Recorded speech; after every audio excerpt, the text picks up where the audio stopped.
یاد حضرت علی اصغر علیہ السلام نے عقیدت کا سمندر امڑ آیا۔ میر نادر علی ابڑو کی مرکزی سبیل امام بارگاہ شریکت الحسین علیہ السلام آمد، اپنے ہاتھوں سے سبیل و لنگر کی تقسیم۔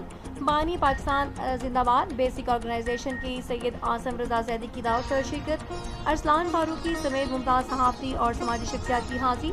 شہدائے کربلا کو والہانہ خراج عقیدت۔ کراچی رپورٹ محمد اصغر خان کھوسہ۔ محرم الحرام کی روحانی فضاؤں میں گلستان جوہر کراچی اس وقت عقیدت، محبت اور احترام اہل بیت کے نور سے جگمگا اٹھا جب یاد حضرت علی اصغر علیہ السلام کے سلسلے میں مرکزی سبیل امام بارگاہ شریکت الحسین کے بالمقابل ایک پروقار لنگر نیاز کا انعقاد کیا گیا۔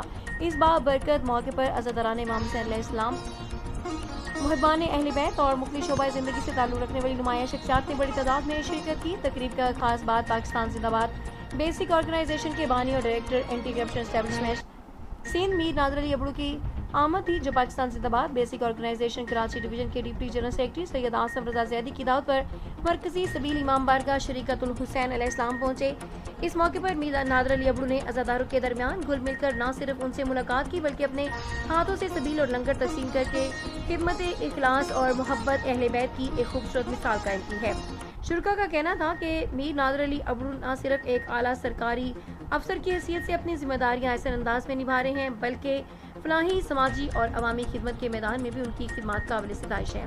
ان کی سادگی، میل نثاری اور عوامی روابط نے انہیں مختلف حلقوں میں ایک ممتاز مقام عطا کیا۔ تقریب میں پاکستان جرنلسٹ ایسوسی ایشن کراچی کے صدر ارسلان فاروقی، معروف صحافی ذیشان حسن، قومی حمایت نیوز کے ارشد جمیل قریشی، سید امین وجاہت حسین اور دیگر صحافتی، سماجی، تہذیبی شخصیات نے بھی شرکت کی اور شہدائے کربلا بالخصوص حضرت علی اصغر علیہ السلام کی عظیم قربانی کو زبردست خراج عقیدت پیش کیا۔ مقرر نے کہا کہ خیالات کا اظہار کرتے ہوئے کربلا محض ایک تاریخی واقعہ نہیں بلکہ حق، صداقت، صبر، استقامت اور انسانیت کے تحفظ کا ابدی پیغام ہے۔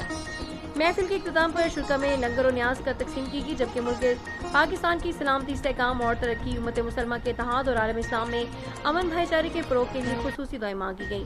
عقیدت، احترام اور روحانیت سے بھرپور یہ بابرکت اجتماع نہ صرف یاد شہدائے کربلا کی تجدید کا ذریعہ بنا بلکہ اس نے محبت اہل بیت، اخوت، انسان دوستی اور خدمت خلق کے ان جذبوں کو بھی تازہ کر دیا جو کربلا کے عظیم پیغام کا حقیقی جوہر ہے۔